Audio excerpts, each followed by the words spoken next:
What the Funk is back. And I got the podcaster voice today. Just kidding. Justin Gauthier, who actually came on Tripping Over the Barrel many moons ago. And I believe I was the first guest on your Wicked Energy podcast as well, which was a lot of fun. You were. No, it's to actually to this day, I think it's still top 3 in terms of downloads, man. Like I came out of the gate hot with old Funkadelic, and it's definitely gone good ever since. But no, I appreciate you having me back on. It was again, it was a great experience coming on Tripping the Barrel. Again, my heart goes out to the Loser family, but yeah, I'm happy to be back. We always have such good conversations, and no, it's an honor to get invited back to the show, man. So love it. Yeah, I'm really glad that you came back on. I listen to your podcast on occasion. People are like, "Oh, you're a podcaster. You must listen to a ton of podcasts." Dude, I barely even have time to listen to my own podcast, let alone others. But you told me, you're like, ours was great. Like you got to listen to this. So I really loved yours. I think we vibe really well. I think you're a great podcaster. You do great work for this industry, and your career is super bright ahead of you. Thank you, man. You're welcome. What we do on What the Funk, and our listeners know this at this point, we're not going to talk a ton about business. I want to know people's story. So I will ask you what I ask all my guests. Who is Justin Gauthier? Well, I'm a husband and a father first and foremost. I mean, that is the pillar, the core, the anchor. Because without those two things, in place and going well on a macro level, there's micro losses just about everything, including your relationship with your wife and kids. But I'm a father, I'm a businessman, I'm a podcaster, and I'm a connector, and I'm a people pleaser. I love pleasing others and helping others. Seeing other people win makes me happier than anything in the world. And so that's who I am, man. I'm a Canadian, born to a single mother. Grew up in an entrepreneurial family. My mom remarried when I was 5. And so I grew up grinding it out with my parents' business. I mean, I didn't, even though I stayed up late in high school partying, I was expected to be up early in the morning, going to the shop, sweeping, nice. Sanding, cutting. And so, yeah, I grew up in kind of a unique environment from that perspective. All of my friends, families, they were, lived either a corporate life or they were, worked for a corporation or something like that. And so the reason I say that is it's funny, growing up, I always was embarrassed to be the son of parents who had their own business. I thought it was so much cooler to wear a suit and go to an office with with glass windows. And now it's the total opposite. Everyone wants to be a freaking entrepreneur. And, the suits is often looked down upon. Everyone wants to fight the establishment. You know what I mean? And I'm speaking in generalities, obviously. But anyway, that's who I am, man. Here I am. I'm my day-to-day is I'm a U.S. business strategist for an oil field service company. We provide drilling fluids, which involves, everything from sales, business development, working with all the different departments within our company. And I'm a podcaster too, which is always fun. And there's a few other things down the line, but at the end of the day, that's it in a nutshell, man. So there's a lot of really good stuff there that I want to dive into. And I think, you and I now play in a lot of the same circles. We're both wearing Digital Wildcatters hats right now. Yeah. Shout out Jake and Colin. I'm going to Fuse next week. Are you going to be there? So I'm going to try and make it. I was traveling. I was in OKC this week. I've got a big tender that I'm working on for next Friday. So I'm going to try and pop in. My schedule next week's already piled up with some stuff. So anyway, I'd love to. I'm just not sure yet. And even if I do, I got to get tickets, but to be determined. Yeah. I feel like, I'm in Denver, which you have some history here in Denver too, with the GEM program. Yeah. And living up here. Yeah. Yeah. But, our backgrounds are actually very different, despite the fact that we swim in the same circles. I think I talked about this a little bit on your podcast. The only thing we really have in common is that we grew up in extremely cold areas. I was like northern New Hampshire. You're a Canadian. My parents were both teachers. So my mom was an elementary school art teacher. My dad was a professor of psychology at Plymouth State University. So I didn't really get exposed to the business world at all. In fact, when I went to college, my plan was sort of like, I think I'm going to be like a history major and then be a lawyer. Like that was sort of the Oh path. yeah. I hadn't really seen a lot of other ways for people to be incredibly successful.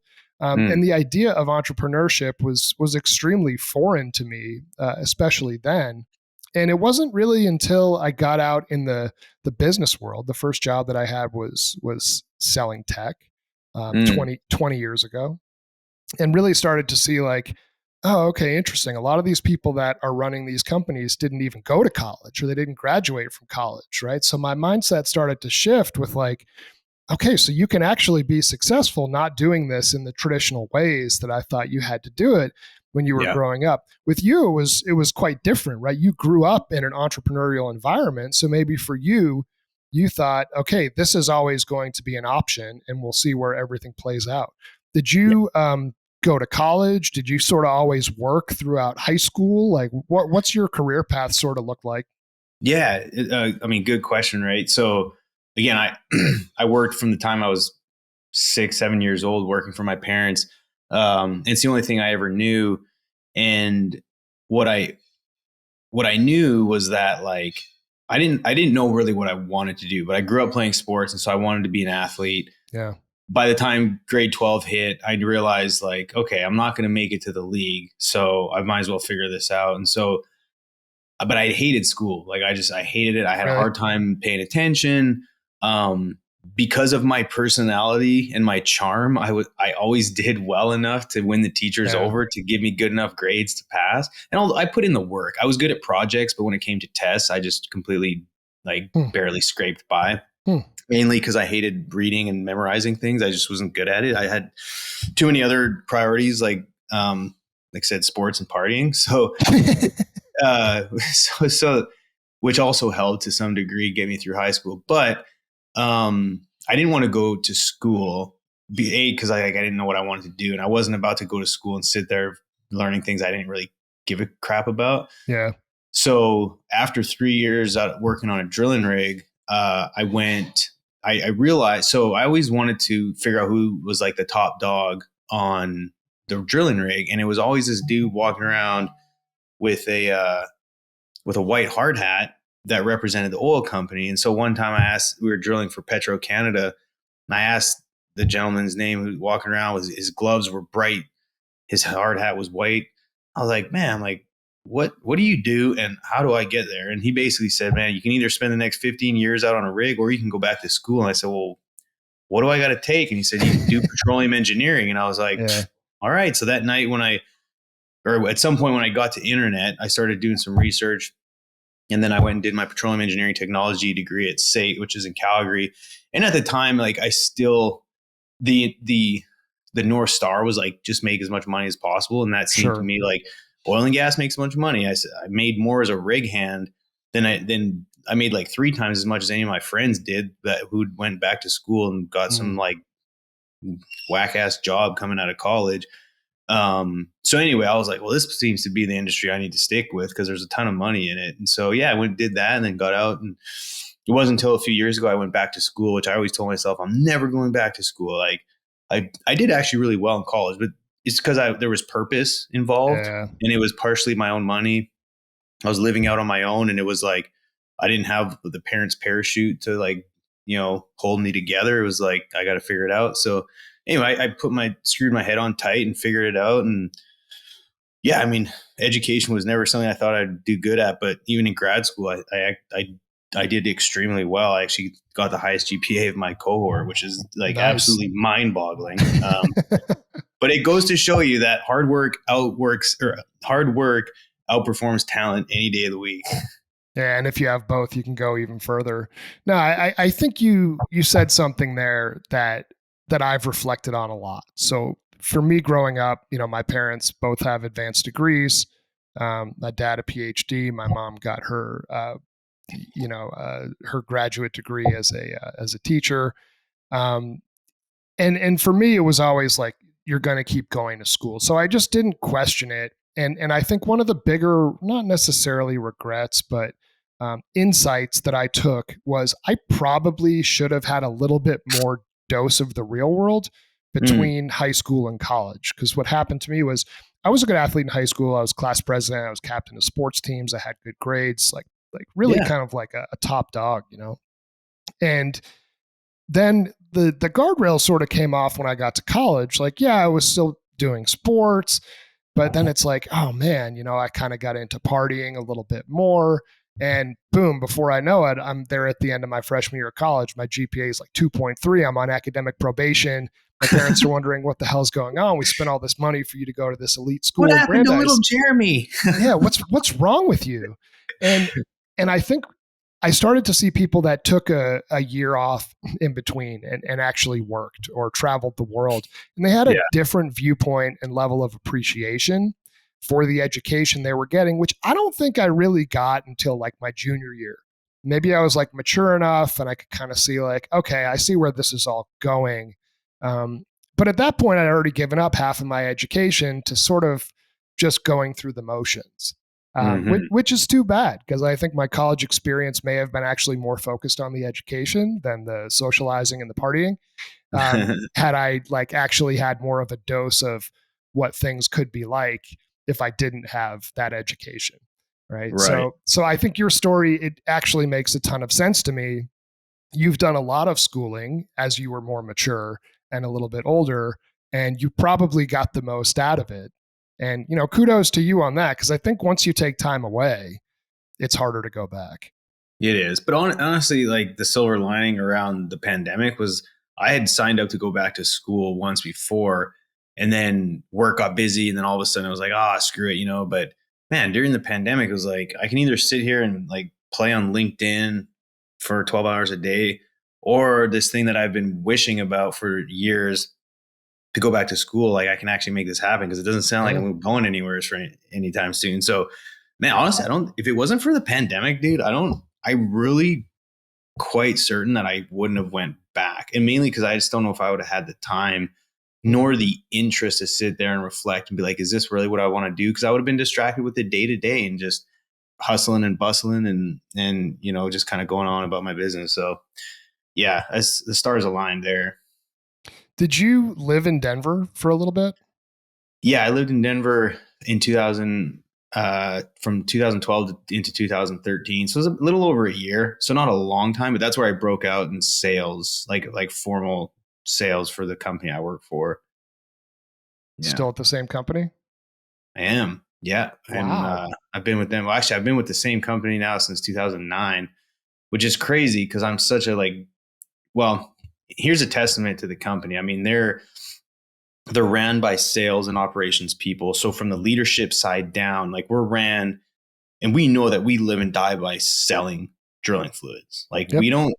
we're not ran by finance folks. I mean, obviously we have a CFO and all the rest of it, but the former CEO and the current CEO, they were mud salesmen Mm. their entire careers and decided to go into business. And so we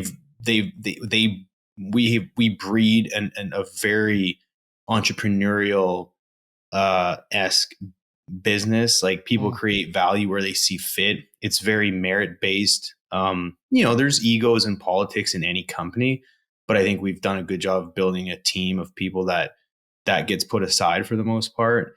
Yeah, and so I would have never thought in my wildest dreams I would have stuck with a company for this long, but they give me the freedom to create value where I see fit, and ultimately it's helped generate millions of dollars for them. So it's worked.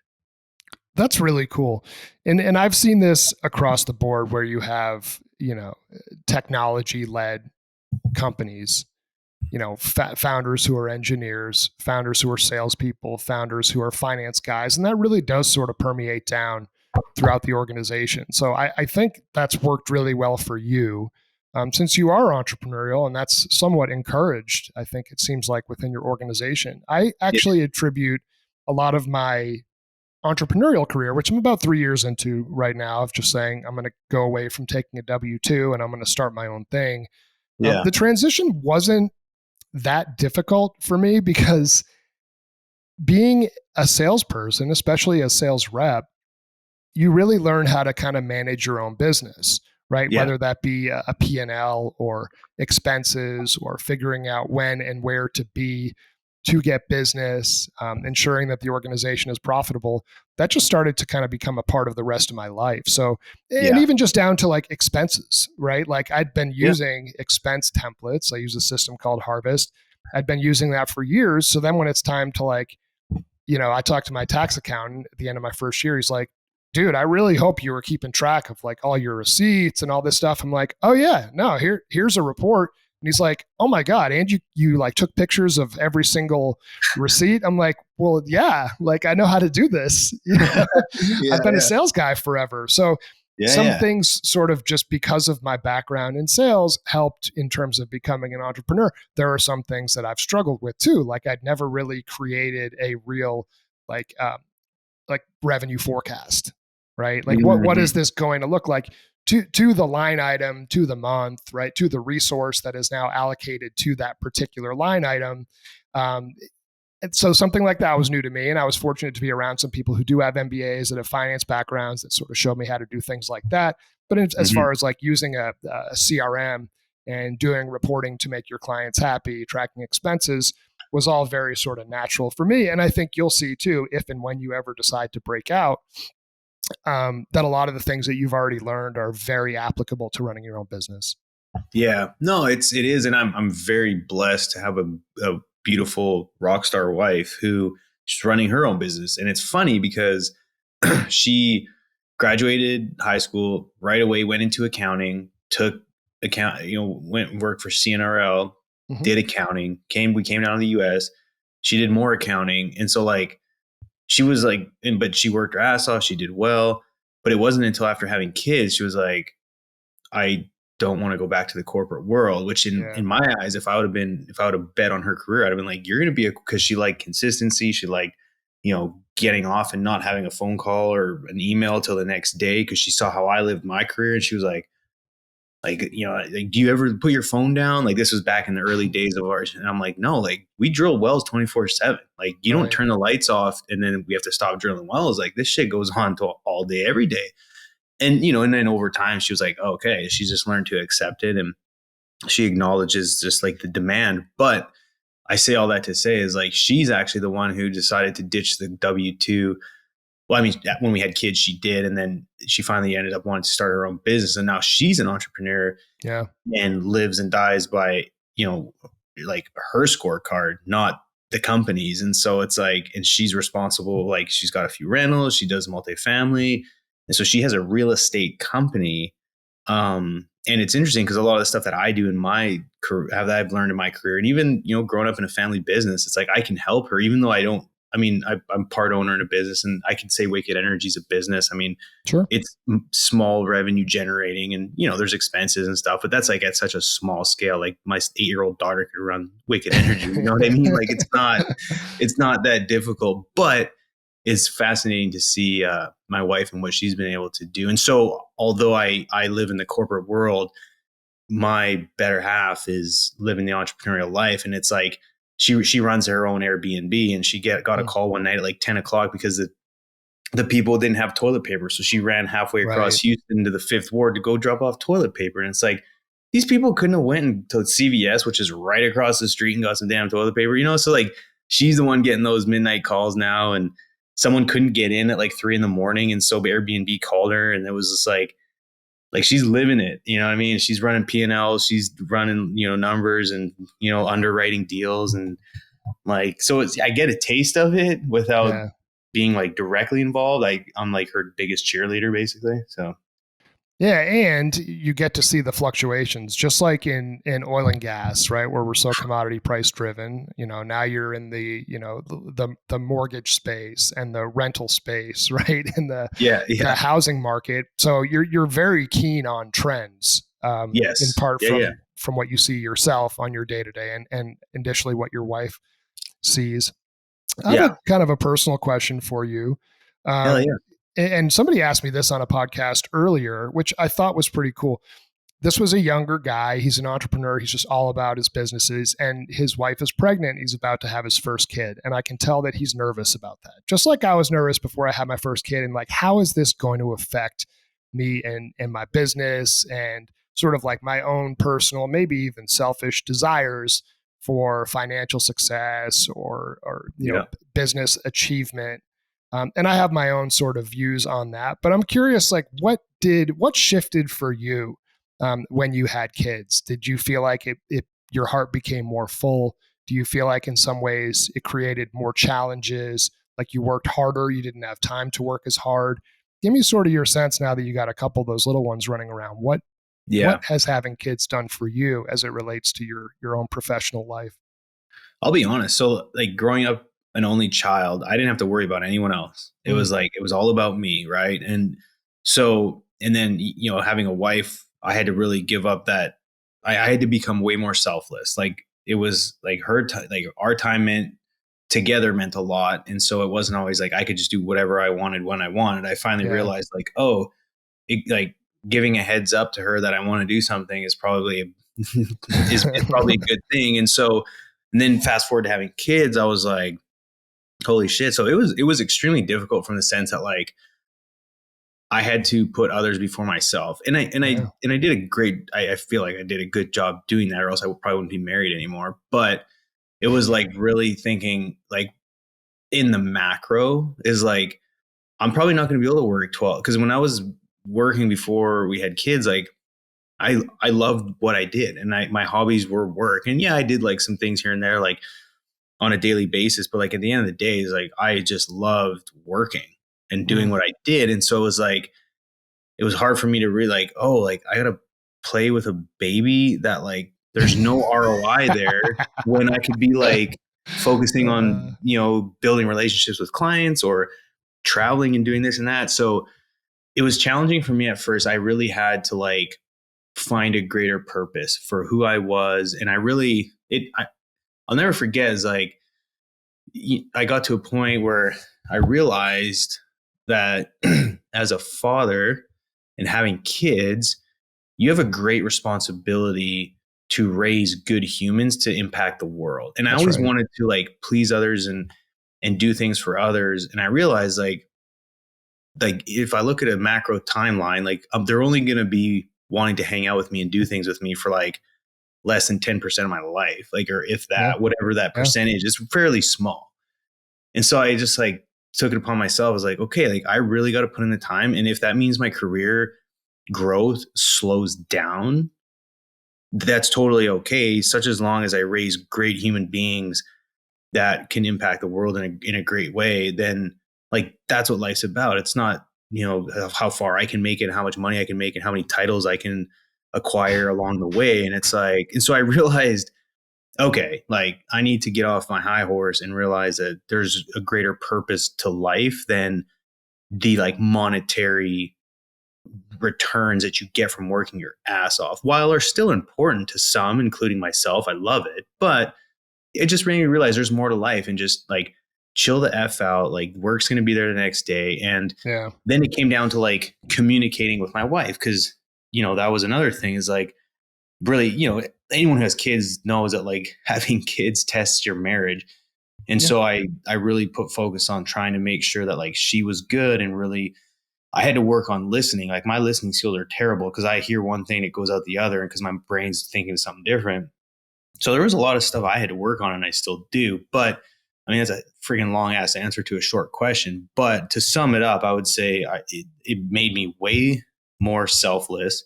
Yeah. I had to put others before myself, and I had to not put work as a priority like all the time. And I never really chased balance, because I think when people talk about like, oh, it's it's the work life balance, and although I acknowledge that as a good idea, because at the end of the day, you can't just, if you have a family, you can't just work all the time, because ultimately you're gonna spiral out of control. You're gonna have a shitty relationship with your wife and kids, and you're gonna live in a really painful situation probably for a long time. Absolutely. But in the macro, I think it's important to look back and be like, was I there when I needed to be? Did I do the best I could given the circumstance? And like there might be days where I only focus on work and I'm not really present. Maybe I'm traveling. But over the course of like since the day they were born till now, have I spent good quality time with them? Have I done the things? Have I been attentive? Have I been a good parent, a good husband? Yeah, like it seems like it has been. And so I'm like, okay, cool. But like there's some days where like you can't think every single day, okay, I got to spend like X amount of hours doing this, X amount of hours doing that. Because reality is, especially in our business, it's not going to happen. So it's not beating yourself up too. That's another big one. Is like don't be so hard on yourself because Mm. you have time on your side, which most people would disagree with. But if you manage it accordingly, you do. So Yeah, well, I appreciate the detailed answer because it's not a yes or no question. It requires some nuance. I think for me, I was kind of anxious about having kids, and some of those anxieties come true because kids are an expense and they require your attention, they require your money, they require your focus, which will in turn take away from other things that you have. But I think with a little perspective, you realize that's actually what really matters. right.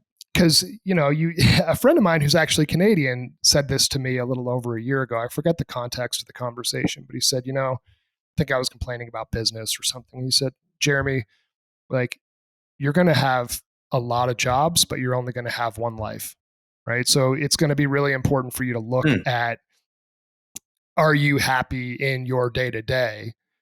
Because if your job is making you miserable, for example, like you could easily just find another job. You can't find a Yeah. different life. You can't find a different kid. Like Yeah. these are the things that are important to you. And I even remember when it was particularly hard for me when my first two daughters, I have two daughters and a son. My first two are about 21 months apart. So when they were like 3 and 1.5, it was really hard. Like we just bought our Hmm. first house and we moved, and I was working a big job and traveling a lot. And I remember thinking, how do you do this? Right? Like the immense Yeah. amount of stress, like how do I balance all of these things? And you ultimately just get through it. I think it for me, having the kids brought a sense of purpose. Yeah. It allowed me to see there is a world bigger than my own kind of selfish needs and desires. And then to create value for the family was much more fulfilling for me than just making money myself so I can go on a vacation. That said, I do very much look forward to my vacation to Mexico coming up in about 5 weeks. That should be fun. Cancun, Hell can't yeah. wait. No, that's Um, where are you going? Cancun, yeah, Nice. taking Nice. the whole family. So it's a trip, not necessarily a vacation, but the kids love it. We go to an all inclusive. We try to go once a year as a family and just decompress. Man, that's great. We did something actually we did Cancun this summer and man, it was such a blast seeing our kids. Love Like it. my son was at an age where he could run around with big sister and she kind of led the way and he just tagged along and did whatever she wanted to do. And then he got brave, of course. Then we're having to divide and conquer, his wife and I, right? But nah, man, you got to enjoy it and disconnect and decompress. And I mean, again, it was like I would have loved like 3 days vacation afterwards. It's just the wife and I, but again, it's like we're like they're going to be 18 at some point. They're going to move out, and the wife and I are going to have decades to fucking go on vacation together. So it's like at the time, Yeah. I'm like, oh, it'd sure be nice if it was just you and I. I'm like, dude, snap out of it, man. Don't be such a little selfish little bitch. Like this is you're gonna have time. Like God, like I struggle with that all the Uh, time, man. I love it. I love it. What prompted you to start podcasting? Man, so it's I've always been I've always had such a high degree of curiosity, right? And so I there was a point where I wanted to start a gym because that's a passion of mine. Like if I wasn't in oil and gas, I would be something in the health and fitness, sports performance Okay. space. And so I always like that was always my vocation. I wanted to open up a gym, and there was a group out of Memphis called Barbell Shrugged. And they're a group of CrossFitters who started a gym, and they started a podcast back in like 2012 or 13 Hmm. that they basically every episode was a segment into how do you start a gym, Mm. what systems do you use, what tech stack do you use, how do you gain members. And so it was almost like they developed a playbook to start a gym.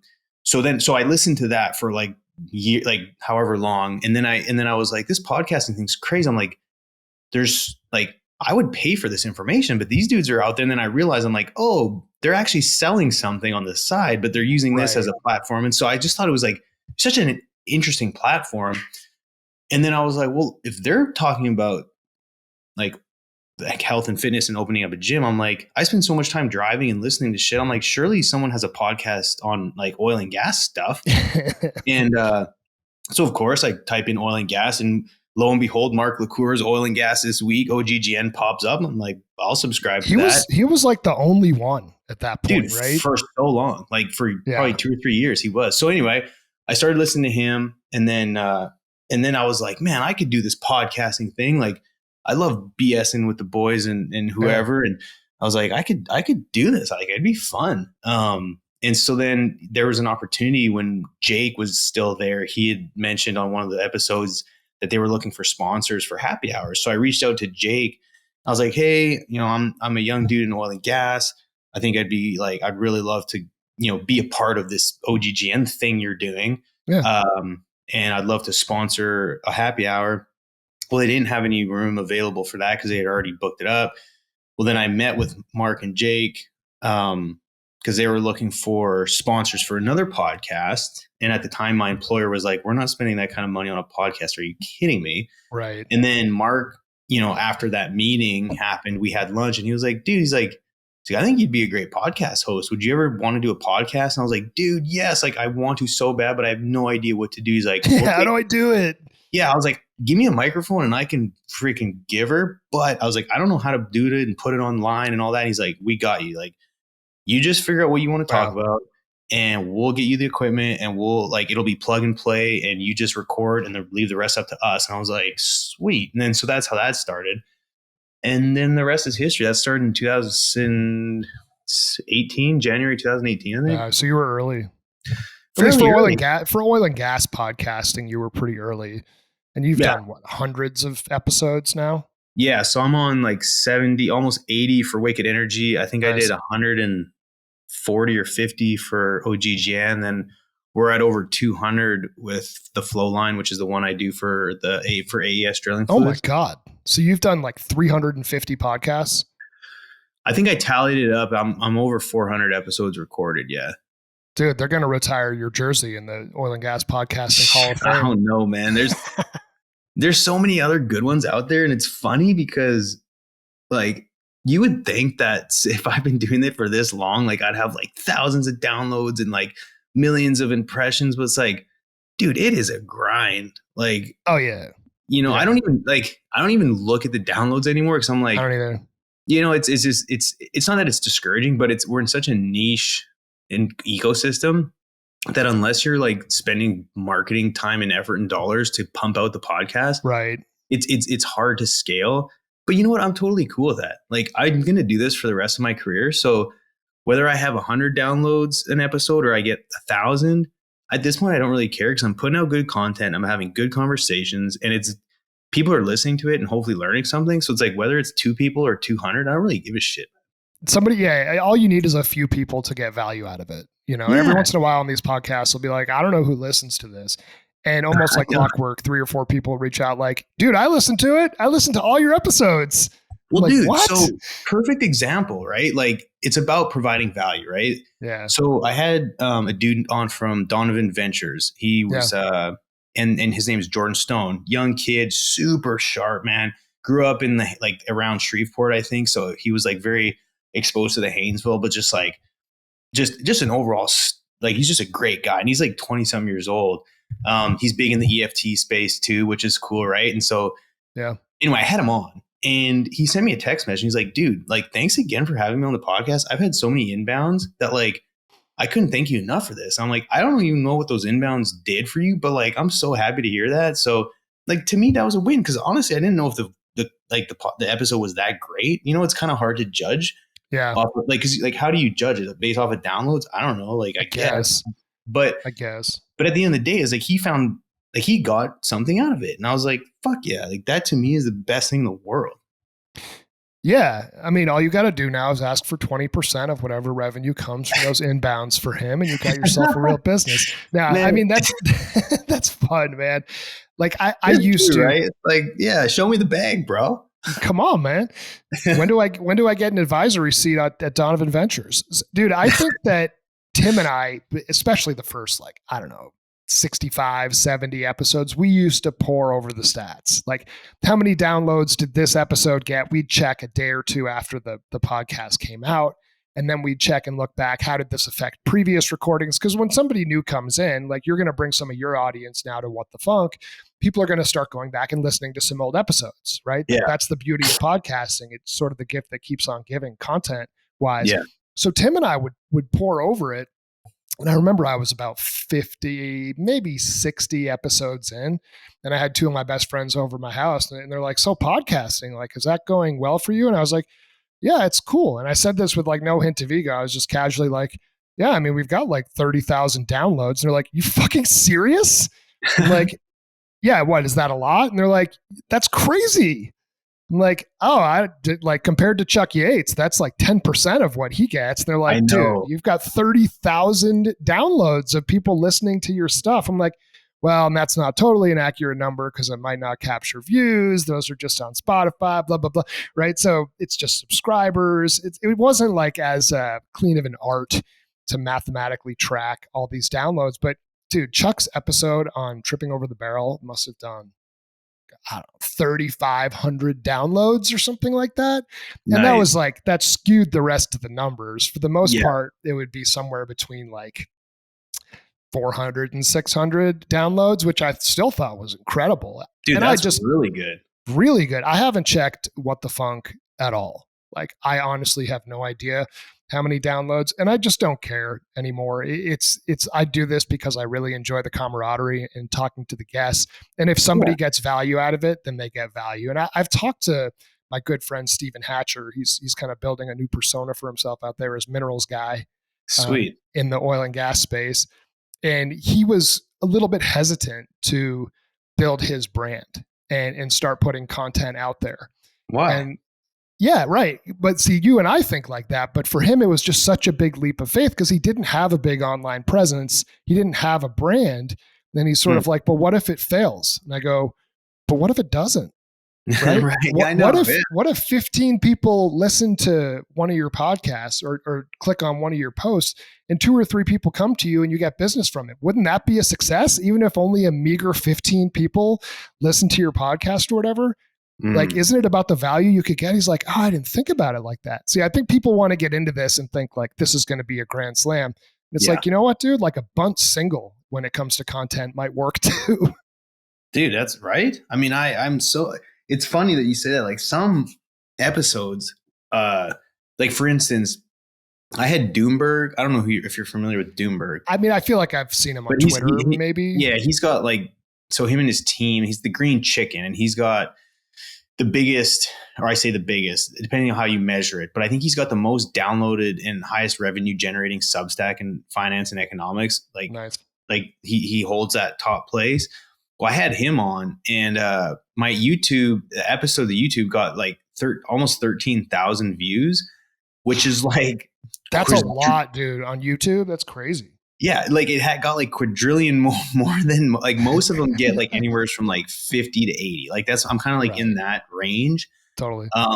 Some of my YouTube shorts do well because I'm goofy and it's like clickbait stuff. But anyway, fun. So I say that to say is like I look at that and I'm like someone could easily be like, okay, well, that's the benchmark. Like I need to see if I can get 12,000 views on YouTube every time. It's like, the reality is it's not going to happen. And so, yeah, I try not to get caught up. But the thing is too, is I think it's important to at least track it and have, if you're fortunate to have a team that can at least compile it and not really worry about the metrics themselves, but look at the trends and be like, okay, because like I have, I'm finally in a position, I have a little marketing team helping me, and they give me a monthly update, and they put like a little deck together on like what was the top episode and what was this and what was that, and it's a lot of this stuff is kind of eye opening, and it's like, oh cool, like that worked, that's good, but it doesn't they're not necessarily putting like, well, here's how many downloads you've had, but it's like, percent increase, decrease, and whether or not like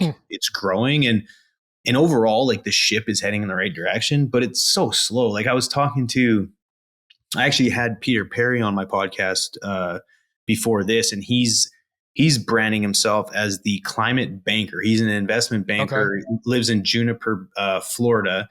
Okay. which I didn't realize is like has a lot of big energy folks in there. Like NextEra's like right there. But anyway, he's Okay. been like in energy. He's been an investment banker for a long time. He's always played in the like, sort of the climate space, but also recognizes like the value of oil and gas. And we were talking about like how challenging it is to raise capital right now, just due to like, there's some biases around like renewable energy and with interest rates so high and the IRRs are so low. And so like we had a really good conversation about like energy finance and banking and stuff. But Yeah. he was saying is like, you have to be willing, like the short term bag nowadays is like few and far between. He's like, I'm looking for people who want to like invest for like, 5, 8, 10, 12 years. You have to play the long game, especially when Yeah. it comes to the energy transition and investing in all these like low carbon projects. And so looking at like, 2 months worth of downloads, like you got to be in this for the long run because in the end, something will happen. But there was something else. Oh, this reminds me, you know, the energy drink Celsius? Yeah. Okay. So fascinating story about them. Oh, the last like few years, their stock surged like 4,000%. And I didn't realize they've been a company, or they've been around for like 20 something years. Like That's before like crazy. the pandemic, I don't even know like if Celsius existed, but I guess Coca-Cola changed their supply chain. And so they had to start distributing Monster in a different way, which opened up a lot of the spaces inside of gas stations and all these places that sell energy drinks with the fridges. Like it opened up like a massive space. And Celsius was basically at the door being like, well, we'll take that space. Sure. And then they freaking blew up, but they've been around for 20 years and they're like a mom and pop shop. And all of a sudden now Nice.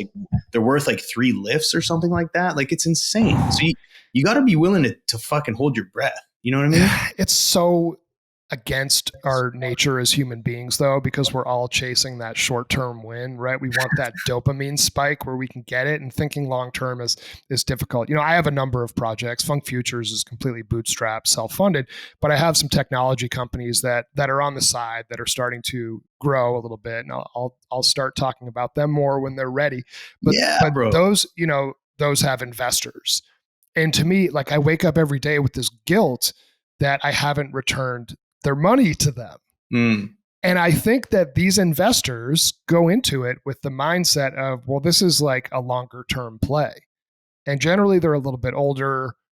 They've had some wins, they've had some losses. They understand the investment game, but they'll probably win in the long run because they have somebody like me stressing about not creating a return 6 months into the investment. Right? So Yeah. like it's crazy for me to see. And I think that it's just, the mindset of the investor that can look 10 to 12 years down the road is advantageous compared to somebody that wants a return in 2 months. It's just not realistic. No, it's so true, man. It's like I always say is like whoever can eat the most shit ends up eating the most caviar. You got to be willing to just grind it out, man. Yeah, I mean, another one of my friends who's an entrepreneur said along similar lines. He's like, running your own business is basically an exercise in how much shit you can eat in any given day, and then waking up again the next day and doing it again. I'm like, yeah, that's kind of summarizes my life. But Yeah. I Curious, love it. Jerry, I'm curious on your thought, like kind of going back to the original part of the conversation was like, I grew up and I felt ashamed growing up in an entrepreneurial family. Like, again, I felt like I was a second class citizen because my parents, like we had our own storefront in a mall and like, they didn't work for some fancy company and were like corporate suit shit. Right.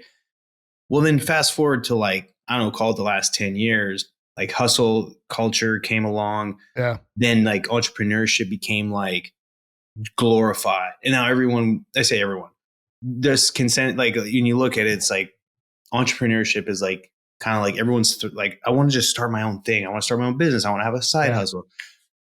Whereas like, now it's like if you grew up in a family where like your parents are working from home and they got multiple businesses and they get to make their own schedule and all this stuff, it's cool. But a lot of money has been lost. A lot of people have failed. Do you see the pendulum swinging back to where people are going to be like, you know what? Like this entrepreneur shit's whack. Like I'm going to go back to just working a W-2. Like, do you think it'll be sexy again to go work for a cool corporate company? Yes. I Are you do. seeing that, or are you saying that it's going to happen? I'm not seeing it yet. I think people still want to figure it out for themselves. And also, I think the pandemic changed this a little bit with people Yeah. all of a sudden working from home and developing this level of like freedom and time and autonomy to think that you could just run a side business. But as people start getting back in the office, assuming that's a thing, I think that dream will die a little bit. But dude, there's a lot that goes into running and starting your own thing. And I don't sleep particularly well at night. That there's not a great deal of security. You can get fired at any time by your clients. You're Yeah. constantly hustling. You're stressing. I see this with friends who are also entrepreneurs. Like, you tend to hear about the successes. How come we don't hear about the failures? Right. Yeah. So I think that the idea of having the security of a W-2 and a 401k and good health insurance, that allure will start to come back when people realize just how much of a grind it actually is to maintain something over the long term.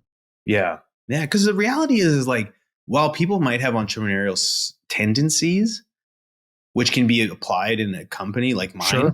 I've been able to do. Yeah, the reality is like not everyone can run a business. And for so long, like access to capital was so easy. There's so much cheap money out there. Like, Yeah. I think the next 5 years, you're gonna really see like who is the entrepreneur that like can actually make this shit work, or who is the one out there that could just get access to money and make it work, and then like are still somehow scraping by. Like, I think you're gonna see the landscape shift a little bit, but I think in all good reasons, right? Sometimes like markets need to purge a little bit. Yeah. And yeah. I mean, there's also sort of the fundamental, as money becomes harder to obtain on the investment side of things, as interest rates go up and the VC markets tighten. Um, who's going to be able to actually branch out and go off on their own? Well, fundamentally, it's people who have money already. Okay. So then the Mhm. American dream starts to die a little bit because you don't get some of these smaller companies be able to take an SBA loan at 5% and be Mm. able to put up their corner store that actually creates value and allows them to pay back that loan. So Mm. it's going to be fascinating to watch. And it's sort of the same thing with real estate, which you're seeing too. Like, okay, the housing prices are decreasing at least a tiny bit and interest rates go up. I don't understand how people that are buying houses right now can afford it. You put a ton of money down and then all of a sudden your mortgage is $7,000-8,000 a month. Dude, it's Well, crazy. well, okay, good point.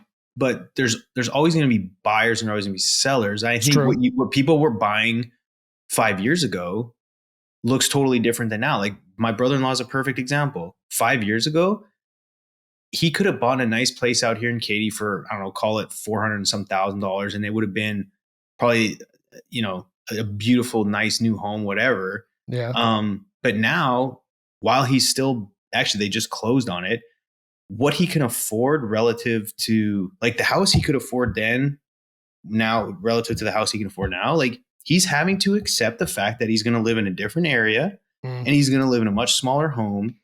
And so I think people are eating a little bit of humble pie. And it's like, I think this shift of what, like who's buying what is just shifting, but there's always gonna be people who can buy the high end homes. There's always gonna be people who can buy the low end homes. But now someone coming out of college is probably gonna have to buy a 1-bedroom place in the third ward versus like 5 years ago, they might've been able to buy a 3-bedroom house out here in Katy. It's And insane. you know what I mean? So I think you got to kind of look at that too.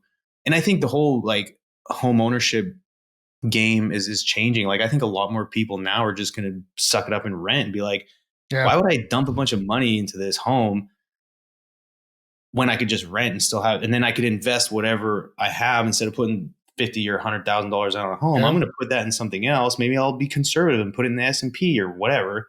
So I Yeah. think people are just like shifting the way they allocate their capital. But again, it's super, super fascinating. I wish like when you look at the trends of like what houses, like people with X income, what was like the median home price that they were buying pre-pandemic, and what's the median home price they were buying post-pandemic, and I guarantee you'd see like a drastic change, 100%. which 100%. is interesting if you're a data guy. If you don't, you're like, what the hell? Who cares? Well, macro trends are important too. They are. It's good to watch, right? It's good to watch. No doubt. Well, look, I got to put a pin in this. This is a ton of fun. I'm already over. This is like the story of my life. Everything's like 5 minutes over. I got to go to another No, dude, I call. feel bad. Sorry, I've been babbling about all kinds of random stuff. Are you kidding me? This is like the highlight of my week. But Justin, where do people find you? Where do they find your podcast? Where do they find everything on Yeah, Mr. so Gauthier? hit me up on LinkedIn. If you search on Spotify or wherever you find your podcast, Wicked Energy with JG. And then on LinkedIn, Justin Gauthier, Gauthir. Yeah, hit me up on there. LinkedIn's kind of the hub. That's where I play. That's the town square. And then the podcast you can find anywhere else. Beyond that, if you're in oil and gas in the upstream space, look up AES Drilling Fluids. We got a great page. We're the leading drilling fluids provider in the United States for land. And so big shout out to AES, greatest mud company in the world. So look them up too if you play in the drilling world. The greatest mud company in the world. Yeah, and I have data to prove it. Yeah, so in your face, all you other mud poser companies. Nah, man, I appreciate you very much. You've been there for me. You've always been a great ear. I've enjoyed getting to know you. Our friendship flourishing, and likewise, man. Thank you. I'm a fan. I appreciate everything you've done for the podcasting space, for the industry. For your own business, for my business, for your family. Let's keep doing this, man. Let's check in every once in a while. It's always an honor to spend time with you, my brother. Awesome, man. And for all the listeners, and I appreciate all the support that you've given Jeremy over the years. And thanks for listening. If you've listened to the end, I mean, kudos to you. But you made it. I want to give you a big shout out, man. You're crushing it. You got a lot going on, and you're still podcasting. You're impacting others, man. That's God's greatest gift, right? So thank you for everything you do, brother.